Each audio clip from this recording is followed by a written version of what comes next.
Hey guys, how y'all doing? Good morning, good evening, good afternoon to all those around the world. Welcome back to another Dead by Daylight video featuring your girl Spirit, coming at you with Thanophobia, Sloppy Butcher, Hex Undying, and Devour. Today we're looking at to basically get as much value as we possibly can with Devour Hex. We're trying to keep this totem alive at all times, give or take as much as we possibly can during a match. I know how hard that is to do so, but as soon as the match starts, I want you guys to go about looking for your totems, see where they're at. If you can play around that area on those hooks, give or take, you're getting so much value by leaving this totem alive, especially on behalf of when the game goes for as long as it can sometimes, you get more value out of this perk. On top of that, we're running Thanophobia, the brand new ability that has been changed a little bit with this brand new update. It allows, basically, survivors have a penalty of 5.5%, give or take, maximum 22% per injured, healthy, injured survivor, and all that sort of thing. It does really, really well when it comes to totem cleansing speed, sabotage, and all of that stuff right now, man. On top of that, we take a Sloppy Butcher, which, you know, no-brainer. Hemorrhaging and the mangled status effect is super, super solid. It allows to slow down the survivors that take time to heal, giving your totems more value by staying up longer because you're not working on your totems or healing themselves. And then on top of that, we take the Undying. Now, if you don't want to run Thanophobia, you can swap that out for another totem here. You could take... What I personally like doing is taking Haunted Grounds. Haunted Grounds is another add-on in which you get from Spirit, but in a sense where this add-on allows you to basically get, or perk, sorry, this perk allows you to basically get two exposed status effects. So as soon as they pop the first one, Haunted Ground will go off, but that first totem instead is replaced by the Undying totem. So when they pop it again, Haunted Ground will also go off yet again. And then when you get enough stacks on Devourer, for 3 tokens, you get exposed status again. So you can get 3 exposed statuses in the same exact game if you're running Haunted Grounds in place of Thanophobia or in place of Sloppy Butcher with Undying and Devour Hex. Either way, we're going to dive into this game. Hope you guys enjoy it. Smash the like button. See y'all in a little bit. Let's go. Alright guys, welcome back. Let's dive into this game. Hopefully we can have a really, really good one. We're sitting here, like I said, with Undying perks, Sloppy Butcher, Thanophobia, and Hex Devour.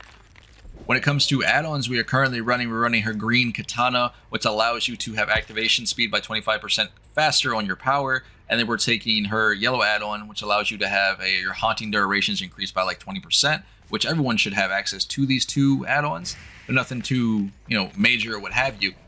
Now, at the very start of this game, I was trying to figure out where my totems were placed.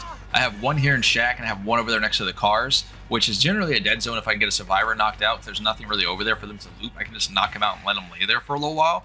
But considering the one here is at Shack, this is one of the ones that's more difficult to play around, especially because it's right next to the pallet and the window. So they do have a lot of safe spots if they want to go ahead and take out that totem. But I know your boy here has seen it. I know he knows it's in there at the end of the day. Oh, hello.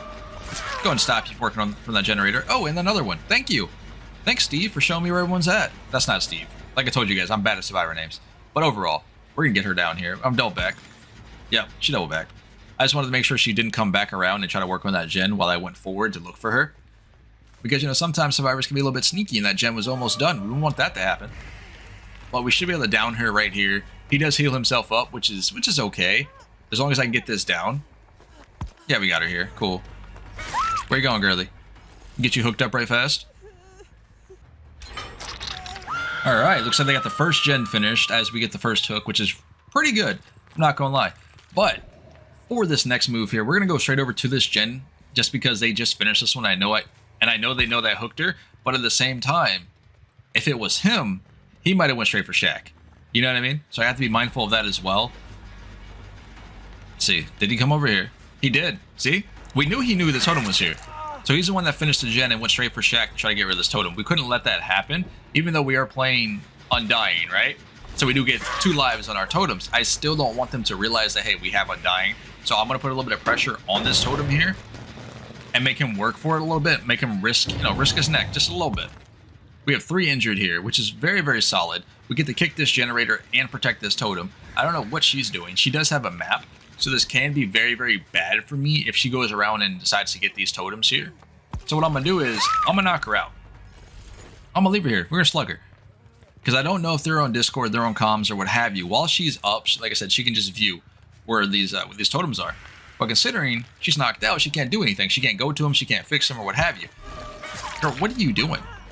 Where are you going? That's a wall. Now remember, I don't know whether or not she's got, you know, DS or any of that sort of thing. But we're gonna go ahead and test the waters right quick and see what's going on. Your boy's inside working on that totem inside the garage, it looks like. Could be wrong. I did see his silhouette for a split second, but, you know, he might be in there. Let's see. Yep, okay, cool. Whatever, dude. That's fine. We're gonna go ahead and grab her and hook her up. This way we can get a stack on Devourer as well if they come grab her. So they got your girl up. Either they picked her up or she had Unbreakable. Not 100%. They did heal her up as well. I'm assuming someone picked her up. That would make sense, right? Okay, yeah. Okay, so she picked her up.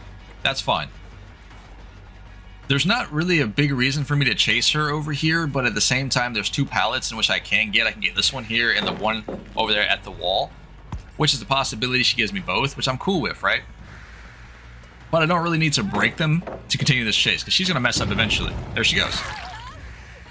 Now, I don't know if she has Dead Hard or Borrowed Time or DS here in the situation, so I'm trying to see what her play is, because she's not really going to go anywhere. There's only one gen that's already been done in this area. So essentially, this is a dead zone for the survivor here. She did have it. She did have Dead Hard, which is cool with me, right? Because if I can get her knocked out here, slug her, what have you, and or get her on a hook, I can get my third stack of Devourer going, depending on how the rest of these survivors play this game. If all the other survivors want to come over here and play in this area, because again, my totem is in shack here, so this might be a bad spot to get value out of Devourer here, but at the same time, I'm getting value by leaving that totem alive. Remember, every time I hook a survivor here, I get a haste buff. As soon as I walk away from the totem, from the hook and all that sort of thing, you should see my Nike symbol proc in a second here. But so there's that. They do finish that one. There goes my boost for haste. And that's because I have 2 tokens on the Devourer stack. Now, we both know she was going to come over here and try to get this on hook. We did see which way she was coming from, or which way he was going to come from. Considering she was over there, I assumed he was here. It is what it is on that note. Give him a love tap and walk away. You're really going to go back to this gen? No. Does she have it? No, she didn't have Balanced Landing. That was just me anticipating that she would have it, so, you know, I gave her that space because she was going to boost off anyhow, but she didn't have Balanced Landing. I think if I played a little bit more aggressive there, I could have got the M1, but that was my bad. Like, sometimes I try to give the survivors the benefit of the doubt or think they are going to make a smart play by doing things like that. Because she could have just stayed up there and been chill, right? Maybe. But at least we get a free M1 on Meg here. She should be able to get over here and get the unhook, but she will be going down for this. And sadly enough, we don't get that stack because we were in the vicinity of the hook, which is unfortunate. But now we can leave Meg laying out the ground for a little while. I probably should have picked her up, but remember, she only has 1 exhaustible, which is Dead Hard. So I know she doesn't have anything else here, which we should be able to take her down here as well and get her hooked up with this one. Or, okay, all right, whatever. Dude, you can't win them all.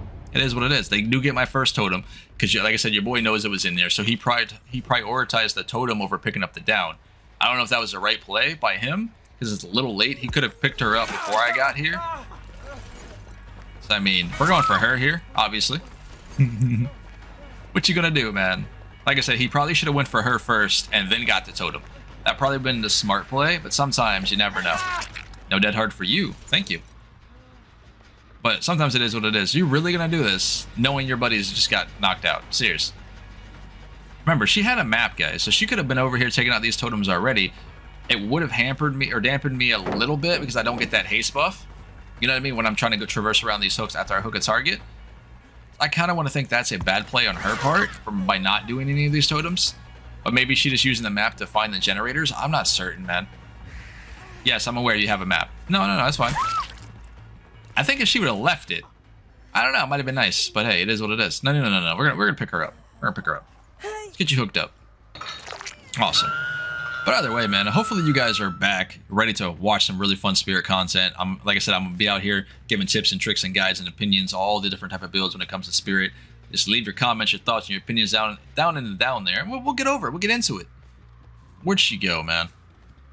But anyhow, man, I just get back from New York. It was a lot of fun. Hopefully you guys have been there and or, you know, maybe eventually go there. I do recommend it. Super fun. Definitely enjoyed the trip, but it's good to be back playing some Dead by Daylight for you guys. Hopefully you guys are going to be sitting here watching more Spirit content. Smash that like button. Come join that Discord. Tell me I suck.